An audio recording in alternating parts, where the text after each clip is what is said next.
Et à côté, je relève aussi, par exemple, moi, ce que je trouve passionnant, c'est les pop stars qui se demandent est-ce que je veux être mère, en fait? Je ne sais pas. Et par exemple, Charli XCX, dans son dernier album Brat, que tout le monde a retenu comme l'album de la fête, machin, il n'y a pas que ça, en fait. Il y a aussi une chanson qui s'appelle I Think About It All the Time. Donc j'y pense tout le temps, c'est ça qu'elle dit, où elle s'interroge sur est-ce que je vais être maman? Je n'en sais rien, en fait. Et c'est une très belle chanson sur je commence à voir mes amis qui deviennent parents, ça m'interroge.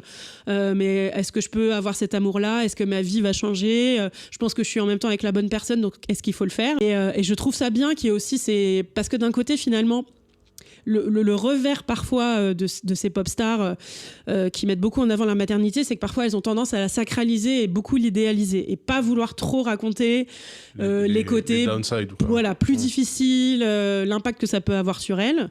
Et je trouve bien qu'un peu pour équilibrer d'une certaine manière, il y ait d'autres pop stars qui, elles, s'interrogent un peu plus, pour qui c'est pas une évidence d'avoir envie d'être maman et qui se donnent un peu cette liberté-là. Ça, c'est quelque chose qui est globalement au niveau sociétal.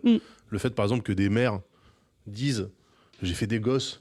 Waouh, je regrette. C'est quelque chose qui était complètement impensable d'exprimer publiquement, en tout cas, parce que tu dois toujours voir la maternité comme quelque chose de formidable.